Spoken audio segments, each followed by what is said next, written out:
오늘부터 요한복음을 공부해 보고자 합니다. 요한복음은 사복음서 가운데 가장 신학적인 책입니다.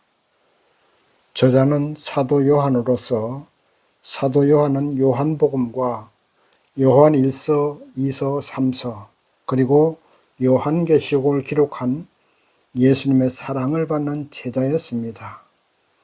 그의 요한의 어머니는 살로메고 아버지는 세베대였습니다. 본서의 저자 요한은 본래 안드레와 함께 세례 요한의 제자였다가 예수님의 부르심을 받고 제자가 되어서 예수님의 십자가 처형장까지 가서 예수님의 죽으심을 보고 예수님께서 부탁하신 대로 예수님의 육신의 어머니를 평생 모셨습니다. 그리고 에베소에서 목회하면서 본서 요한복음을 기록하였는데 그 시기는 대략 기원 후 85년에서 95년 사이에 기록한 것으로 보입니다. 그리고 에베소에서 목회하다가 로마의 황제 도미티안 황제 때에 반모섬으로 유배되고 거기서 요한계시록을 기록한 사람입니다. 사도 요한이 본서를 기록한 목적은 요한복음 20장 31절에 기록된 대로 예수님께서 하나님의 아들 그리스도이심을 믿고 그 이름을 힘입어 생명을 얻게 하기 위해서 기록했습니다. 본서 요한복음에는 믿음이라는 말이 90번이나 나와 있습니다. 그만큼 믿음을 강조한 책입니다. 요한이 본서 요한복음을 기록한 목적이 예수를 믿고 새 생명을 얻게 하기 위해서 그런 목적으로 기록해 놓았으므로 오늘부터 공부하는 요한복음을 통해서 우리의 믿음이 더욱더 견고해져서 살아가다가 어떤 고난과 환난이 우리를 위협한다고 해도 흔들리지 않는 굳건한 생명의 믿음으로 영생과 천국을 소유할 수 있는 우리가 되어야 될 줄 믿습니다. 그러면 첫 번째 우리가 공부할 내용은 예수님의 선제성에 대해서 공부해 보겠습니다. 본문 말씀 1절과 2절 보시겠습니다. 태초에 말씀이 계시니라. 이 말씀이 하나님과 함께 계셨으니 이 말씀은 곧 하나님이시니라. 그가 태초에 하나님과 함께 계셨고. 아멘. 본문에 나오는 태초는 창세기의 태초와 다릅니다. 창세기의 태초는 시간이 시작되는 태초입니다. 그러나 본서에 나오는 태초는 시간 이전에 영원 전의 태초를 말합니다. 그러니까 하나님은 시간과는 상관없는 영원 전부터 영원 후까지 계시는 하나님이십니다. 이 지구가 없다 할지라도 하나님은 계시고 우주가 없다 할지라도 하나님은 계신다는 말씀입니다. 그러므로 하나님은 한계가 없고 본문의 예수님도 한계가 없으신 하나님이시라는 말씀입니다. 하나님이 창조하신 피조물은 시간 속에 갇혀 있습니다. 그러므로 시간이라는 한계 속에서 있을 수밖에 없습니다. 그래서 피조물들은 태어나고 성장하고 사망해야 됩니다. 아무리 능력이 많고 머리가 좋고 힘이 좋은 장사라 할지라도 때가 되면 노쇠에서 죽을 수밖에 없습니다. 그러나 예수님은 시간과 상관없이 영원 전부터 성부 하나님과 함께 계셨습니다. 함께 계셨지만 따로따로 다른 인격체로 계셨던 것이 아니라 한 인격체로 하나님과 한 몸으로 계셨던 예수님이십니다. 그러므로 우리가 예수님을 시간 속에 계신 인간으로 생각해서는 안 되고 영원 전부터 계셨고 이 땅에 오셔서 하나님의 뜻을 계시하셨고 다시 승천하셔서 영원 후까지 시간의 제약을 받지 않으면서 계시는 하나님이시라는 사실을 믿으시기 바랍니다. 또한 본서의 저자 요한은 예수께서 우주 만물을 창조하신 분이라고 말하고 있습니다. 본문 말씀 3절에 보면 만물이 그로 말미암아 지은 바 되었으니 지은 것이 하나도 그가 없이는 된 것이 없느니라. 이렇게 기록되어 있습니다. 예수님께서 성부 하나님과 함께 세상 만물을 창조하셨다는 말씀입니다. 예수께서 세상 만물을 창조하셨으므로 세상 만물을 가장 잘 아시는 분입니다. 기계를 만든 사람이 그 기계를 가장 잘 아는 것입니다. 그것처럼 하나님이 세상을 창조하셨으므로 세상 만물을 다 잘 아시는 하나님이십니다. 요즘 사람들이 AI라는 기술을 통해서 세상을 새롭게 변화시키고 있습니다. 앞으로 어떤 세상으로 변하게 될지 기대도 되고 또 한편으로는 걱정도 되지만, 그러나 AI를 만든 사람이 인간이라면 그 AI를 통제할 수 있는 것도 인간입니다. 마찬가지로 우리를 창조하신 하나님이시라면, 그리고 예수님이시라면 우리를 위해서 무엇이든 할 수가 있고 또 기도에도 응답해 줄 수가 있다는 말씀입니다. 자, 우리가 여기까지 예수님의 선제성과 창조자이심을 공부해 보았습니다. 두 번째, 우리가 세례 요한에 대해서 공부해 보겠습니다. 본서의 저자 세례 요한이고, 본서의 저자도 요한이고 세례 요한도 요한입니다. 이름이 같은 요한입니다. 요한이라는 이름의 뜻은 하나님께서 사랑하시는 자라는 뜻입니다. 세례 요한이나 본서의 저자 요한이나 하나님께서 사랑하시는 자이기 때문에 하나님의 도구로 쓰신 것 아닙니까? 세례 요한은 아비야 반열의 제사장 샤가랴와 엘리사벳 사이에서 태어난 마지막 선지자이고 예수님을 직접 본 선지자입니다. 세례 요한은 예수님께 세례를 베푼 사람입니다. 그리고 많은 사람들이 그에게 세례를 받고 그를 선생님으로 모시고 추종하고 다녔습니다. 오늘날로 말하면 슈퍼스타입니다.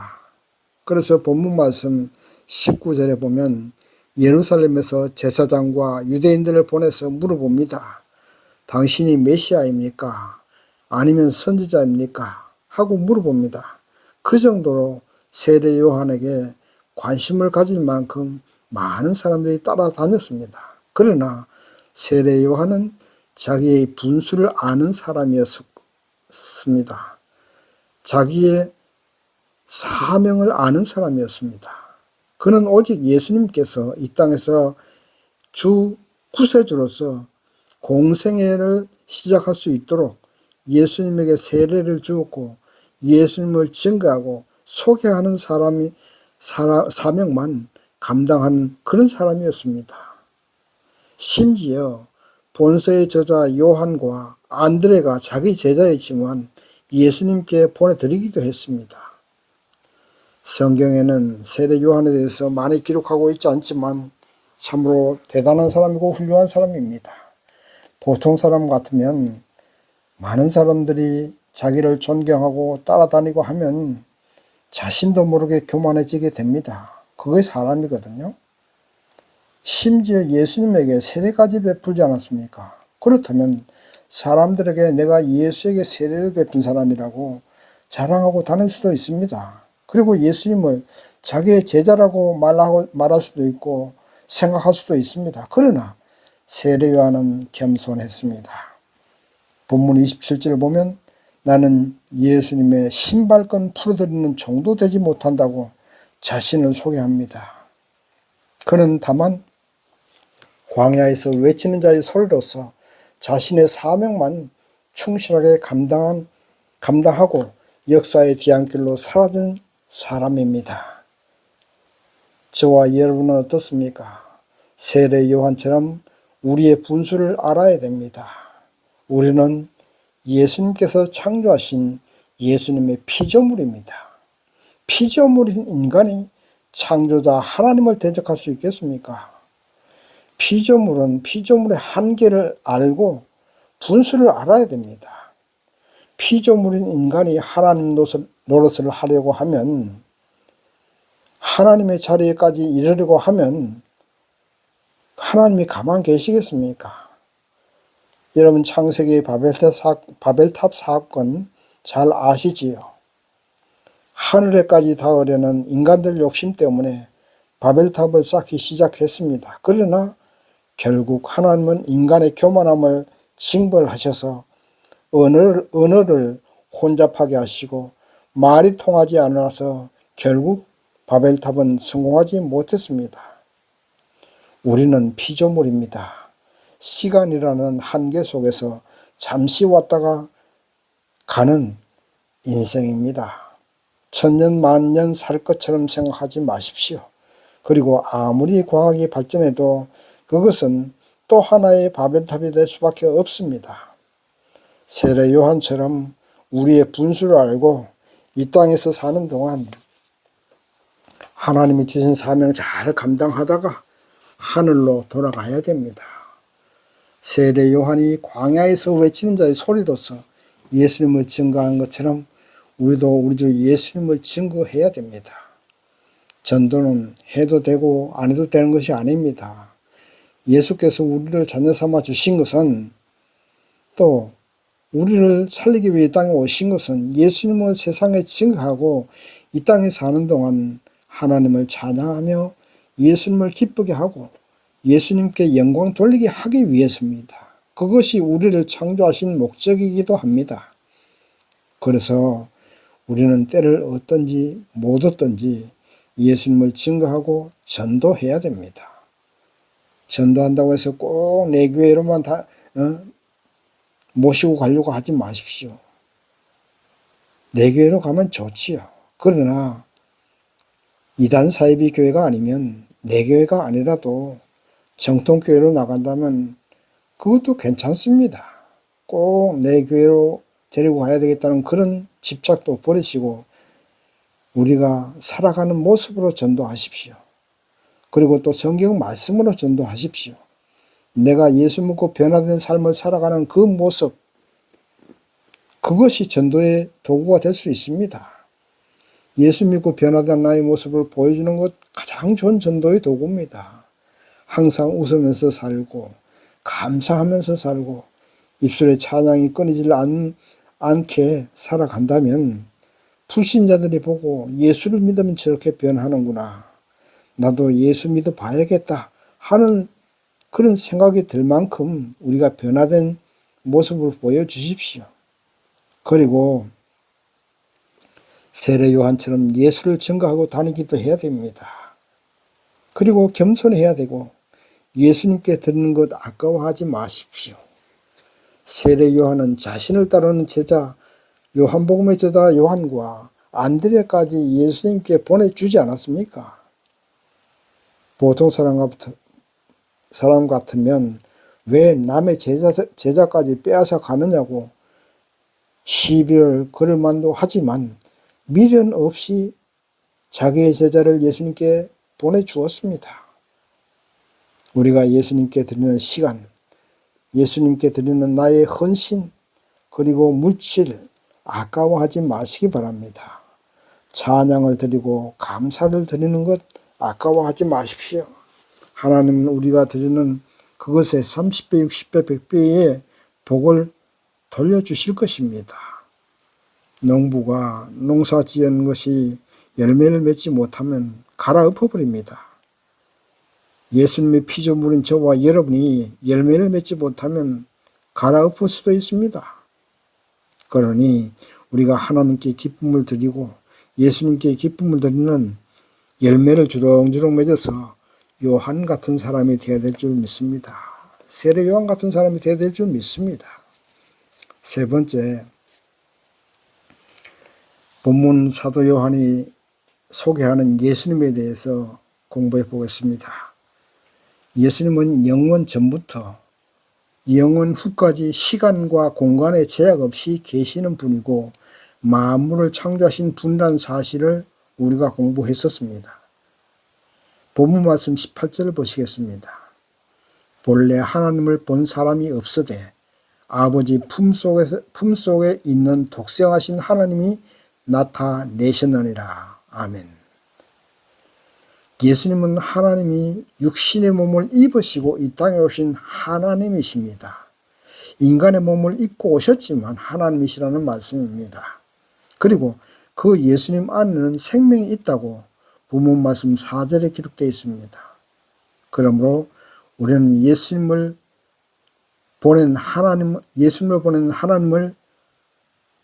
예수님을 보면 하나님을 본 것이고 예수님 안에 있는 생명의 말씀을 믿고 예수님을 의지하고 예수님을 내 마음속에 모셔드리면 우리 안에 생명의 말씀이 있게 되고 그 말씀의 능력으로 하나님의 자녀가 되고 하나님의 자녀가 되면 영생을 얻게 되는 것입니다. 본문 말씀 12절 말씀 보면 영접하는 자, 곧 그 이름을 믿는 자들에게는 하나님의 자녀가 되는 권세를 주셨다고 기록되어 있습니다. 여러분의 자녀들을 보면 부모를 닮은 것 알 수 있지 않습니까? 그것처럼 우리가 예수를 믿고 예수님을 내 마음속에 나를 창조하신 아버지 하나님으로 모셔드리면 하나님의 자녀가 되는 것입니다. 예수님의 자녀가 되는 것입니다. 그러면 하나님의 자녀가 되었다는 것은 무엇을 말합니까? 하나님을 닮았다는 것을 말하지요. 하나님을 닮아서 영생을 소유하게 됩니다. 다시 말씀드립니다. 예수님을 나를 창조하신 하나님으로 믿으시고 나의 아버지 하나님으로 믿으시면 영생을 얻게 됩니다. 죽음이 더 이상 나를 해하지 못하게 됩니다. 그러므로 이제 우리는 시간과 공간이라는 제약 속에서 살지 마십시오. 우리는 이미 영생을 소유했습니다. 믿으시기 바랍니다. 잠깐 왔다 가는 이 세상에서 조금 더 부자 되고 조금 더 높은 자리에 앉는다고 그게 무슨 큰 의미가 있겠습니까? 시간과 상관없이 이제는 우리는 영생을 소유한 사람입니다. 그렇다면 이 땅에 있는 것 잠시입니다. 그리고 이미 하나님이 이 세상을 창조하셨으니까 하나님의 자녀된 우리는 이 땅의 모든 것이 우리의 것이 된 것입니다. 믿으시기 바랍니다. 하나님을 믿고 예수님을 믿기만 하면 세상의 모든 것은 이미 내 것으로 하나님이 주신 것입니다. 그러나 그렇다고 세상의 모든 것을 내 마음과 내 뜻대로 해도 된다는 것은 아닙니다. 하나님의 뜻 안에서 내 것이 되는 것입니다. 하나님의 자녀가 되셨으니까 하나님을 닮게 되는 것은 당연한 것입니다. 그러므로 하나님의 뜻대로 사는 것도 억지로 되는 것이 아니라 하나님의 성령님께서 하나님의 말씀대로 생각하게 되고 행동하도록 역사하시는 것입니다.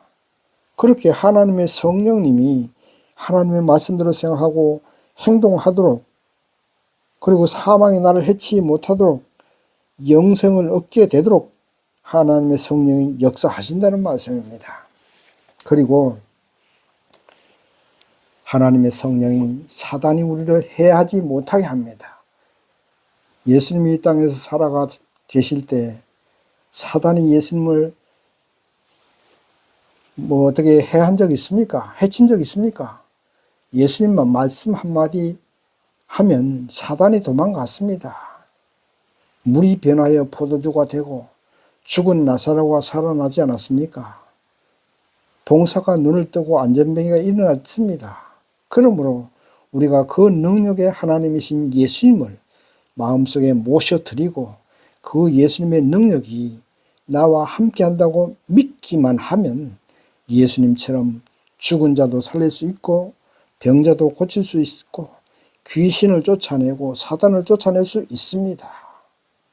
믿으시기 바랍니다. 그런데 왜 우리는 그런 능력을 행사하지 못합니까? 믿음이 부족하기 때문입니다. 믿음이 부족하기 때문입니다. 우리의 믿음이 부족해서입니다. 그래서 우리는 날마다 기도해야 되고 날마다 생명의 말씀을 읽고 내 마음속에 간직해서 우리의 믿음을 성장시켜야 됩니다. 어린아이 같은 믿음에 머물러 있지 마십시오. 날마다 젖달라고 울고 있는 어린아이처럼 하나님께 울며 불며 무엇 주세요 무엇 주세요 하는 그런 어린아이 믿음에서 벗어나서 우리 스스로 믿음으로 소유하고 명령하는 믿음의 용사가 되어야 됩니다. 여러분이 소망하는 것 있습니까? 그리고 그 소망이 하나님의 뜻 안에서 합당한 소망입니까? 여러분 한 개인의 욕심을 성취하기 위한 소망이 아니고 하나님의 영광을 위한 소망이라면 이미 받은 것으로 믿으시기 바랍니다. 그런 믿음만 있으면 이미 우리는 그것을 받은 것입니다. 그리고 명령하는 믿음의 소유자가 되십시오. 하나님의 성령이 나와 함께 계시는데 왜 사단을 무서워합니까? 내가 하나님의 아들이고 하나님의 성령님이 내 안에 있는데 사단을 쫓아내셔야죠. 왜 무서워합니까? 나사렛 예수의 이름으로 쫓아내십시오. 그것이 장성한 믿음의 소유자인 것입니다. 이제 말씀을 정리합니다. 영원 전부터 계신 성부, 성자, 성령 삼위일체 하나님이시고 그 삼위 하나님께서 세상을 창조하셨습니다. 그러나 인간이 타락해서 결국 사망으로 갈 수밖에 없기 때문에 성자 예수님께서 이 땅에 인간의 몸을 입으시고 오셨습니다. 그분을 내 마음속에 모셔드려서 생명의 예수, 능력의 예수와 하나가 되면 영생도 소유하게 되고 이 세상의 모든 것이 내 것이 되는 것입니다. 사단과 죽음은 더 이상 우리를 해하지 못합니다. 세례 요한처럼 이런 좋은 예수, 이런 생명의 예수를 증거하고 전도하는 사람이 되십시다. 겸손하고 변화된 모습으로 세상 사람들에게 보여주어서 그 변화된 모습으로 전도할 수 있는 저와 여러분 되시기를 주님의 이름으로 축원합니다. 아멘.